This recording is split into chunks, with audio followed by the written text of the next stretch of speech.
Hi everyone, my name is Angela Ariano. I'm a licensed marriage and family therapist practicing in the state of California. Please don't think of any of my videos as any type of diagnosis or therapy or anything like that. This is just general knowledge that I have as a clinician. And I just want to share some of my videos to kind of help people who are in therapy maybe feel less anxious or nervous about going to therapy. I think there are a lot of great clinicians out there that are sharing great videos on coping skills and all of that. But I'm like, what about people who are just like, I don't even know if I can go to therapy. I don't know if it's right for me. So just kind of creating like a little bit of a dialogue about all that.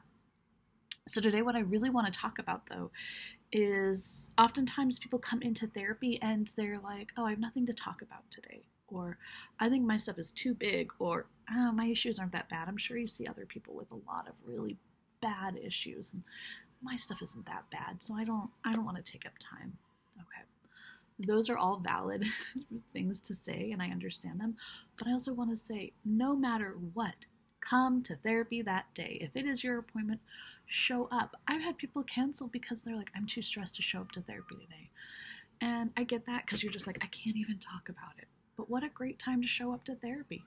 Come to therapy if you're feeling too stressed. Maybe you're like, I don't even want to talk about it. That's therapist discretion. Sometimes I'm like, all right, let's do a little bit of art today, or let's watch a meditation video, or let's just have like I heard a peer once call it a cupcake session. Let's just kind of have some fun today and kind of break from the real world for a little bit. Maybe that, or maybe it's something else. Depends on what is maybe therapeutically appropriate at the time. But let's also go people that are like, I have nothing to talk about today. Well, those can be and have been amazing sessions.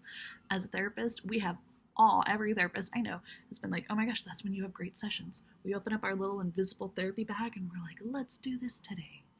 And you can have amazing sessions on those days. Or sometimes you're just like, oh, this is nice just to chat and kind of, show up on those days. And then sometimes people show up and they're like, oh, my issues aren't that big. I'm not going to talk about this. Like, people tell me I shouldn't be upset about that. But those are also great things to talk about. You know, there's this modality out there called ACT. And it has a lot to do with like our values. And I really like it because I think it helps us know why sometimes situations upset us where they don't upset other people. And that really helps us understand, oh, I now see why I was so upset about this thing, because we learn our values. So values that we carry. So a value that I wouldn't say it's a value that I carry, but maybe it's not the best example, but I really am big on like being on time for things. And I think that shows respect. And when people are late with me, it kind of gets under my skin sometimes, you know? And that could be a little bit to do with like, my dad raised me and my brothers. You are on time for things. You are always on time for things. But then I recently saw this video or an article, I can't remember, on how if you grew up in like a religious context, being on time actually ends up really affecting you when you become an adult. Like, you see the value in that because you have to like obey, and you have to like be perfect, and you have to show up a certain way, and if you don't, you're like bad or you're sinning. And I'm like, oh my gosh, yes, I grew up in this realm where, in this world of religion basically. And so that might have to do with that. So what a great thing to be like, I don't know, nothing really happened this week. Like, I met a friend and they were like 20 minutes late. It kind of bugged me.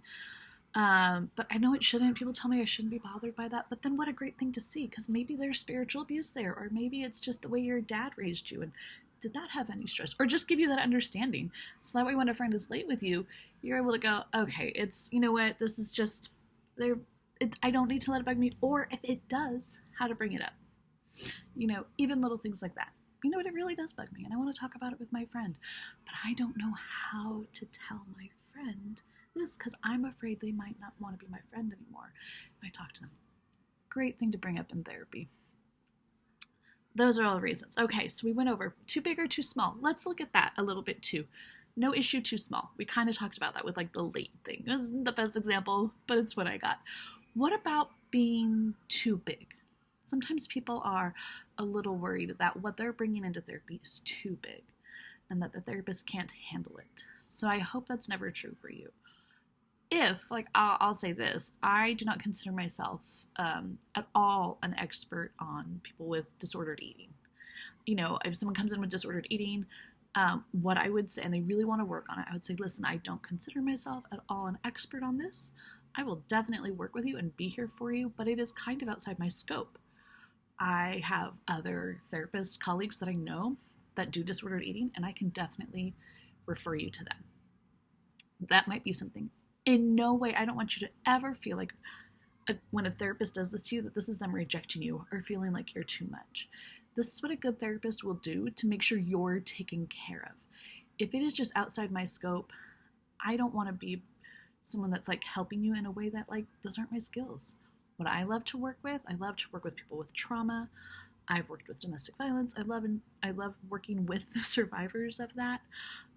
Depression, anxiety. I'm kind of getting more into like OCD. So if people come into me with those things, I'm just like, yes, please, you know, I want this.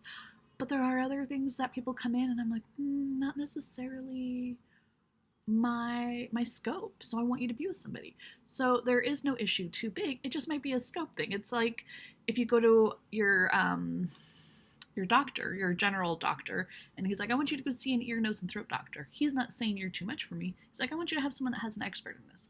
Think of it in that aspect. That's the kind of care you want. So show up to therapy. If you don't feel like it that day, a great reason to go. If you feel like you have nothing to talk about that day, we can always find something to talk about. There is no issue too big or too small to come into therapy with. There's always a great reason to go to therapy. I hope this video helped, and I will see you guys in another one. Bye.